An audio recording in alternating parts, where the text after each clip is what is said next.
Hello and welcome back to our channel. Today we are talking about something we all do every day, eating, but we will look at it in a special way, a way that can add not just years to your life, but life to your years. We are going to explore the powerful rituals of eating that have helped people around the world live long, healthy lives. If you enjoy learning about simple ways to improve your health, please consider subscribing. Let's begin with a simple idea, which is eating with intention. In our busy modern world, eating has often become something we do while doing something else. We eat while watching the news. We eat while reading the paper or scrolling on a phone. We eat quickly, standing over the kitchen sink. This is what we might call mindless eating. Our food goes down, but we barely notice it.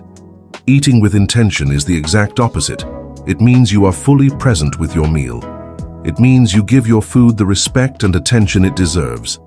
This is not a new or complicated idea. In fact, it is an ancient practice. People who live to be over 100, the centenarians, often share this common habit. They have a ritual around their meals. When it is time to eat, they stop everything else. They sit down at a table. There is no television blaring in the background.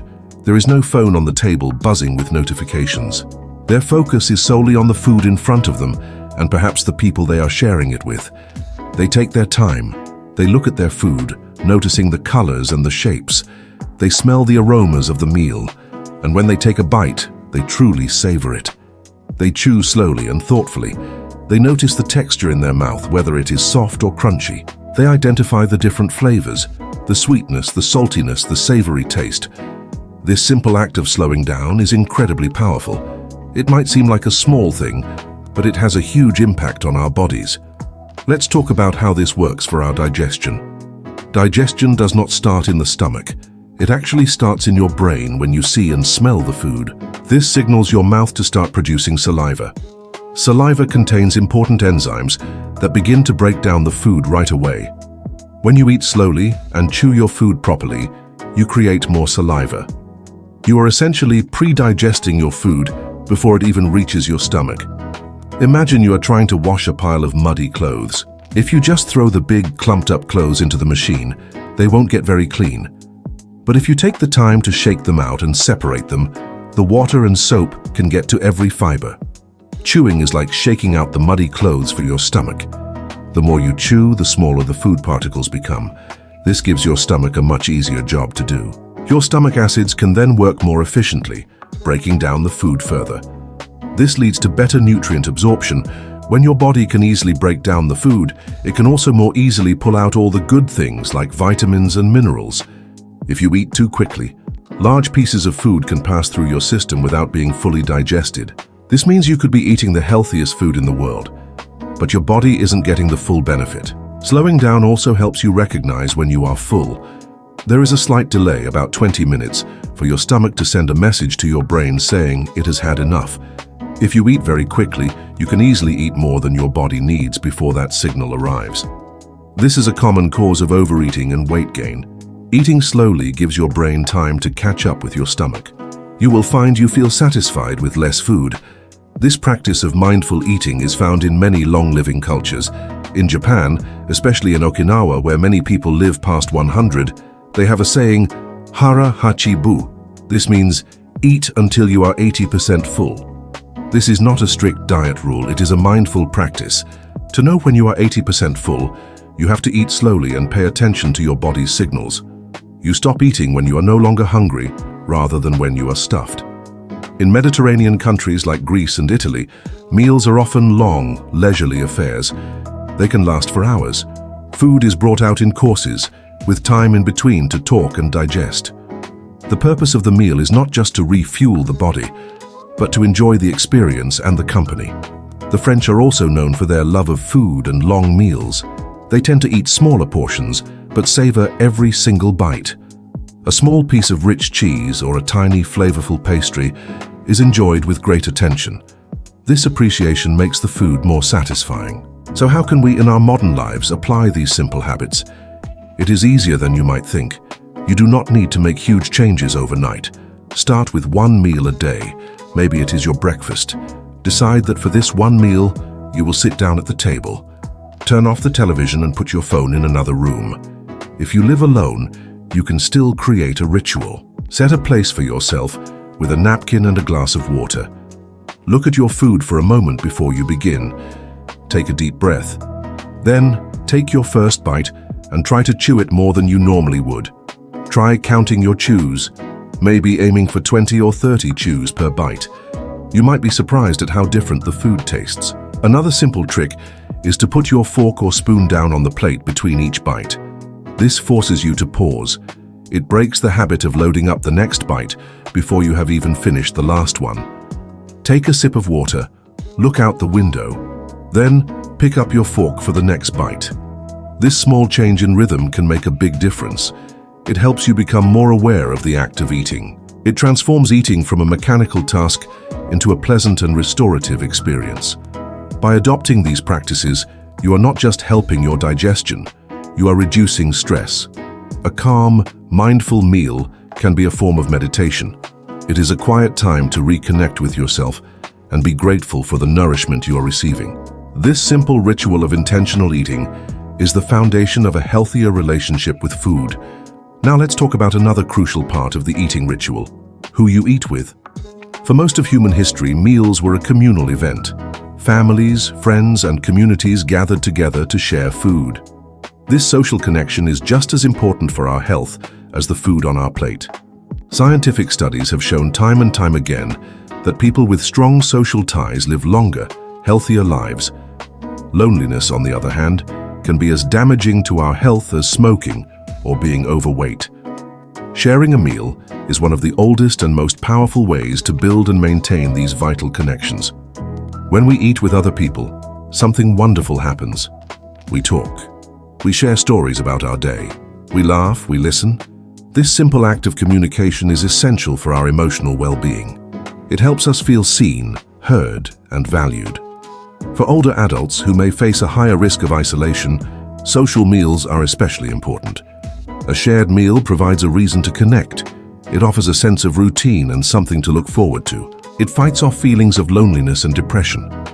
Think about the feeling of a holiday dinner. The food is important, but what truly makes it special is the feeling of togetherness. It is the shared experience that we remember and cherish. We can create a little bit of that special feeling in our everyday lives. The world's longest living communities understand this instinctively. In Okinawa, Japan, they have a tradition called a moai. A moai is a small group of friends who support each other for their entire lives. They meet regularly to socialize, share advice, and often to share a meal.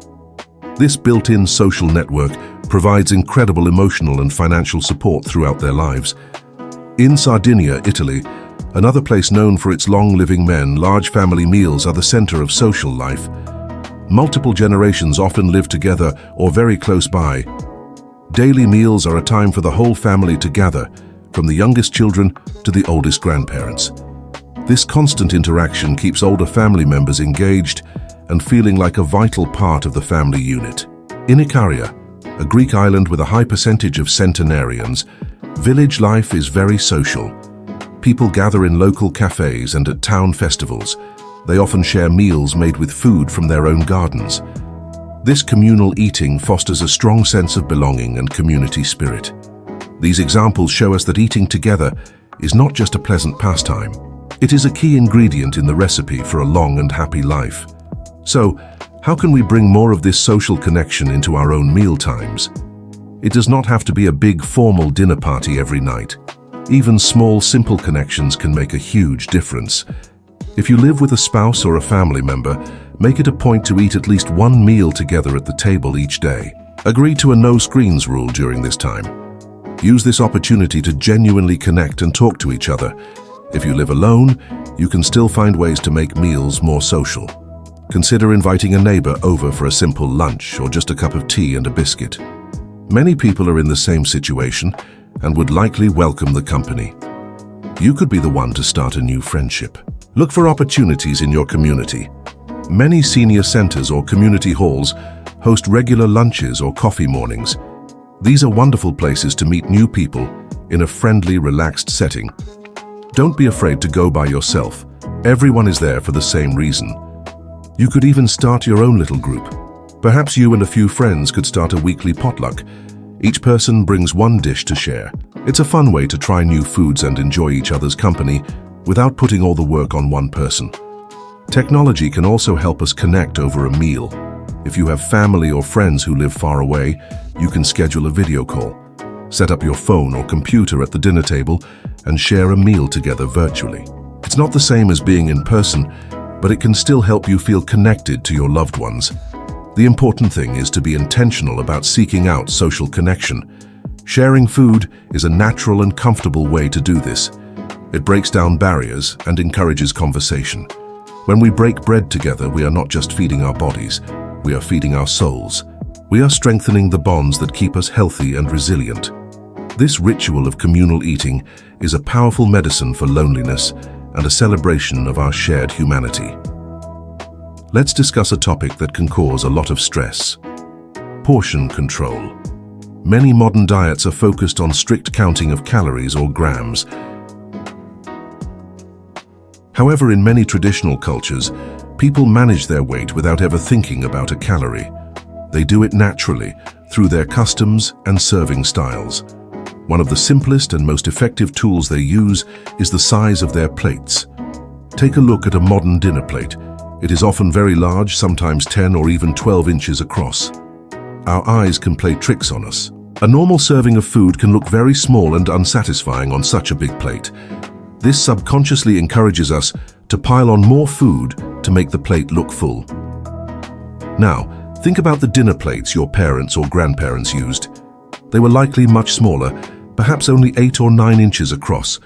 That same normal serving of food would look plentiful and generous on a smaller plate.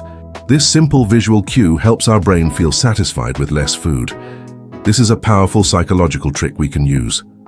Try swapping your large dinner plate for a smaller salad plate or a luncheon plate. Serve your meal on that smaller plate. You will likely find that you feel just as full and satisfied, but you have eaten less without even trying. This is not about deprivation. It is about recalibrating our perception of what a normal portion looks like. Another traditional practice is family-style dining. This is when large serving dishes are placed in the middle of the table, and everyone serves themselves. This might sound like it would encourage overeating, but it often has the opposite effect. When you serve yourself from a communal dish, you tend to be more mindful of how much you are taking. You usually start with a smaller portion. Then you eat that portion, and you have to make a conscious decision to reach for more. This pause gives your body time to register if it is still hungry. In contrast, when a massive portion is pre-plated for you in a restaurant, the social expectation is to clean your plate. You may eat past the point of fullness simply because the food is there. Family-style eating puts you back in control. It encourages you to listen to your body's hunger signals. Home cooking is another cornerstone of natural portion control. When you cook your own meals, you have complete control over every aspect of the food. You choose the ingredients, you control the amount of salt, sugar, and fat, and most importantly, you control the portion sizes. Restaurant meals, especially from fast food chains, are often 2 to 3 times larger than a recommended serving size. A single restaurant meal can sometimes contain all the calories you need for an entire day. By cooking at home, you can serve yourself a reasonable amount of food. You are not influenced by the value for money mindset that encourages us to eat a huge meal just because we paid for it. Let's make some visual comparisons to bring this to life. Think about a serving of protein, like chicken or fish. A healthy portion is about the size of a deck of playing cards or the palm of your hand. In a restaurant, you might be served a piece of chicken that is 2 or 3 times that size. Consider a serving of carbohydrates like pasta or rice. A reasonable portion is about the size of your clenched fist or half a cup. When you order pasta, the plate often arrives with a mountain of noodles that could easily feed 2 or 3 people. A serving of cheese should be about the size of 2 dice.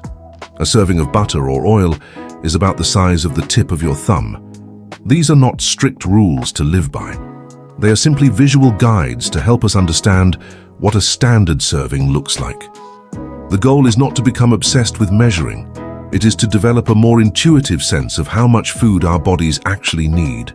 By using smaller plates, cooking at home, and serving food family style, we can escape the cycle of dieting. We can stop worrying about every calorie. Instead, We learn to eat in a way that is naturally balanced and moderate. This approach prevents overeating gently and sustainably. It brings the focus back to enjoying good food in reasonable amounts. It is a simple, stress-free way to maintain a healthy weight for a lifetime. Now we are going to dive into a fascinating world of food that has been a secret to good health for thousands of years. We are going to talk about fermentation. The word might sound a bit scientific, but the concept is very simple. Fermentation is a natural process where tiny living organisms like good bacteria and yeast transform food. These helpful microbes eat the sugars and starches in the food.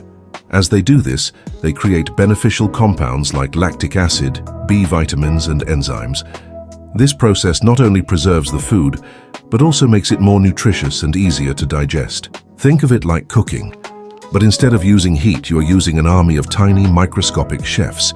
These little chefs pre-digest the food for you, unlocking its nutrients and adding new, healthy ingredients. For centuries before we had refrigerators, fermentation was the primary way people preserved their harvests to last through the long winter months. It was a method born of necessity, but it came with incredible health benefits. Many of the world's healthiest and longest living cultures have a rich tradition of eating fermented foods every single day. Let's look at some common examples. Yogurt is probably the most familiar fermented food for many of us. It is made by adding live, active bacterial cultures to milk. These bacteria eat the milk sugar, called lactose, and turn the milk into a thick, creamy, and tangy yogurt. This process makes yogurt easier to digest than milk for some people. It is also a fantastic source of calcium for strong bones. A good quality, plain yogurt is teeming with beneficial bacteria, also known as probiotics. A single serving of live culture yogurt can contain billions of these good bacteria. To put that in perspective, this is often more than you would find in an expensive probiotic supplement pill you buy at the pharmacy. Sauerkraut is another classic fermented food. It is simply shredded cabbage that has been mixed with salt and left to ferment. The good bacteria that naturally live on the cabbage leaves do all the work. They transform the crunchy cabbage into a tangy, flavorful food that is rich in vitamin C and vitamin K. In fact, sailors like Captain Cook used to take barrels of sauerkraut on long sea voyages to prevent scurvy, a disease caused by a lack of vitamin C. A couple of tablespoons of raw, unpasteurized sauerkraut can provide a powerful dose of probiotics and enzymes. Kimchi is the spicy, vibrant cousin of sauerkraut from Korea. It is typically made with cabbage, radishes, and a zesty paste of garlic, ginger, and chili. Like sauerkraut, it is a nutritional powerhouse, full of vitamins and gut-friendly bacteria. Koreans eat kimchi with almost every meal, and it is a cornerstone of their healthy diet. Homemade sourdough bread is another wonderful example.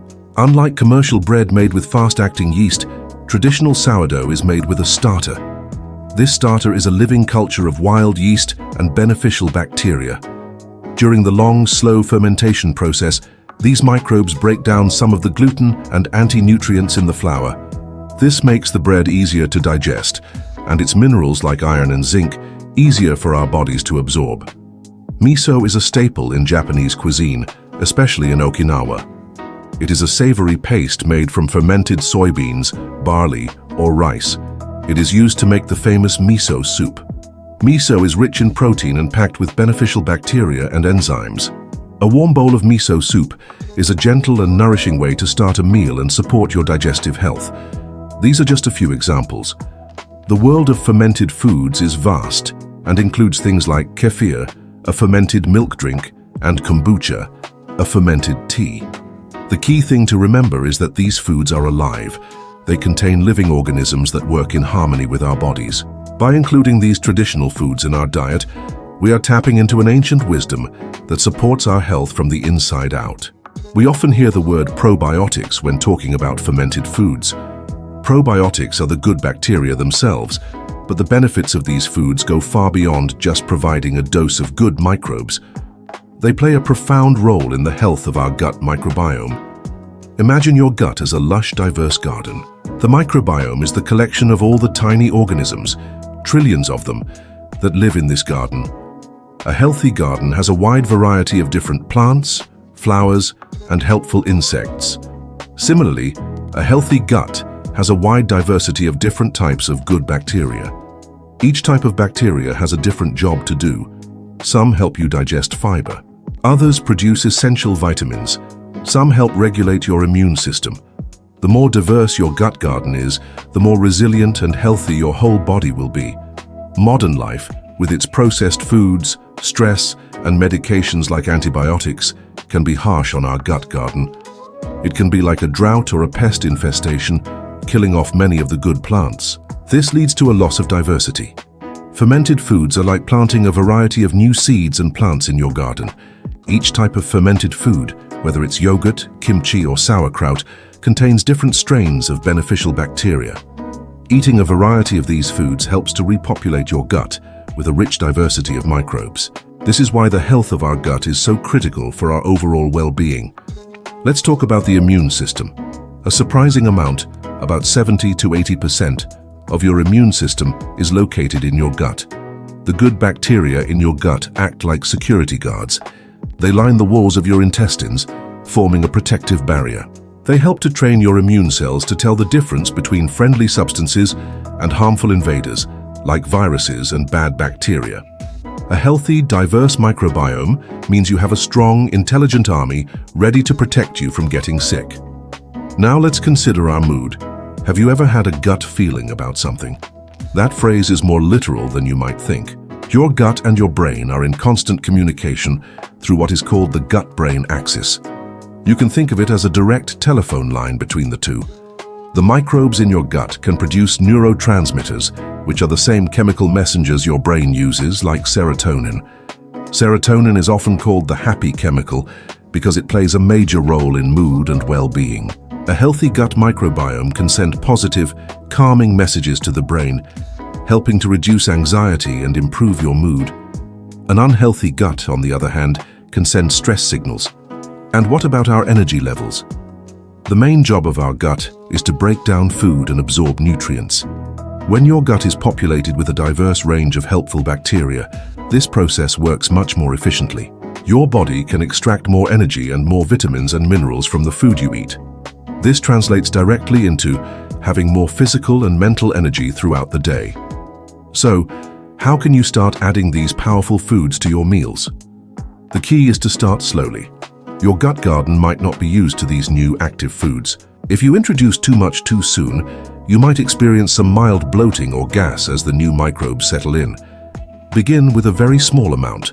Try just 1 spoonful of sauerkraut as a side dish with your dinner. Add a dollop of plain yogurt to your morning oatmeal or fruit. Use a small amount of miso paste to make a simple, comforting broth. Listen to your body. If you feel good, you can gradually increase the amount over a few weeks. For those with particularly sensitive digestion, it is best to be extra cautious. You might start with milder fermented foods like yogurt or kefir. Another gentle way to start is by consuming just the liquid from the fermentation. For example, you could drink a teaspoon of the juice from a jar of sauerkraut. This liquid is rich in probiotics, but may be easier on your system than the solid cabbage. It is also important to choose the right kind of fermented foods. Look for products in the refrigerated section of the grocery store. They should be labeled as raw, unpasteurized, or containing live active cultures. The fermented foods you find on the shelf in cans or jars have often been heated, a process which kills the beneficial bacteria. By slowly and steadily incorporating these living foods into your diet, you are actively cultivating a healthier internal ecosystem. You are nourishing the garden within you, which will in turn nourish and protect you. The story of fermentation is not just a story about health. It is also a story about resourcefulness and wisdom. As we mentioned, fermentation was not invented as a health trend. It was born from a fundamental need to preserve food and prevent waste. In a time before refrigerators and global shipping, people had to make the most of what they had.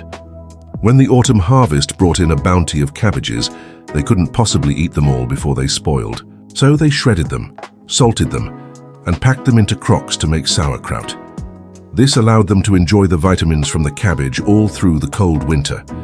When there was an abundance of milk, they turned it into yogurt or cheese, which would last for weeks instead of days. This mindset of waste not, want not was the foundation of the traditional kitchen. Every part of an animal or a plant was used. Bones from a chicken were not thrown away. They were simmered for hours to create a nutrient-rich broth. The green, leafy tops of carrots or beets were not discarded. They were used in soups or sautés. Stale bread was not put in the bin. It was transformed into breadcrumbs, croutons, or a delicious bread pudding. This approach to food is not only sustainable and good for the planet, but it also encourages creativity in cooking. It challenges you to see the potential in every ingredient. A kitchen that aims for no waste is a kitchen that is full of interesting and resourceful ideas. This philosophy of making the most of everything connects deeply with the values of older generations who may have lived through times of scarcity. It is a return to a more sensible and respectful way of handling our food. How can we bring some of this no-waste spirit into our modern kitchens? It starts with a shift in perspective. Instead of seeing vegetable peels and ends as garbage, see them as future flavor. Keep a large bag or container in your freezer. Throughout the week, add the ends of onions, celery, carrot peels, and mushroom stems to the bag. Once the bag is full, you can empty it into a pot of water. Simmer it for an hour, and you will have a delicious free vegetable stock for soups and stews. Don't throw away your citrus peels. The peels from lemons or oranges can be used to infuse water or tea. You can also pack them into a jar with white vinegar for a few weeks. This creates a wonderful, natural, all-purpose cleaner that smells fresh and citrusy. Many vegetables can be regrown from their scraps. The white base of a bunch of green onions can be placed in a small glass of water. Within a few days, it will start to grow new green shoots that you can snip off and use. The same can be done with the bottom of a head of celery or romaine lettuce. It is a small but satisfying way to get a little extra from your groceries. Planning your meals can also significantly reduce waste. Before you go shopping, take a look at what you already have in your fridge and pantry. Try to plan a few meals that will use up the ingredients that are about to go bad. That slightly soft bell pepper can be perfect for a stir-fry. Those browning bananas are ideal for mashing into a loaf of banana bread. Learning some basic food preservation techniques, like the fermentation we've discussed, is another powerful tool. If you have too many cucumbers from the garden, you can learn to make simple pickles. A glut of summer berries can be made into a jam or frozen for later use. This resourceful kitchen is not about being stingy. It is about being smart and respectful. It honors the effort, energy, and natural resources that went into producing our food. It fosters a deeper connection to what we eat and encourages us to be more mindful consumers. By embracing these no-waste habits, we are not only saving money and being kind to the environment, we are also tapping into a timeless tradition of ingenuity and appreciation that is good for our homes and our spirits. We have covered a lot of ground together today. We learned about the importance of eating mindfully, of slowing down and truly savoring our food. We explored the profound health benefits of sharing our meals with others and building social connections. We saw how traditional habits, like using smaller plates, can help us control our portions naturally and without stress. And we dove into the amazing world of fermented foods and how they support our gut health, which in turn boosts our immunity, mood, and energy. All of these ideas are connected by a common thread, bringing more intention, joy, and community back to the act of eating. It can feel like a lot to take in at once, but you do not have to change everything overnight. The goal is to make small, sustainable changes. So I encourage you to choose just one small thing to try this week. Maybe you will decide to eat one meal each day without the television on. Perhaps you will invite a friend over for a cup of tea. Or maybe you will buy a small jar of sauerkraut or a pot of plain yogurt to try. Any single step in this direction is a step toward better health and well-being. If you found this information helpful, please give this video a thumbs up. It helps other people find our channel. Please share it with a friend or family member who you think might benefit from it. And if you haven't already, please subscribe for more videos on simple, practical ways to live a healthier life. Please remember, I am not a doctor. The information shared here is based on extensive research and my experience helping people with their diets and lifestyle. It is for educational purposes only. Always talk to your own healthcare provider before making any significant changes to your diet or health routine. Thank you for watching, and I look forward to seeing you in the next video.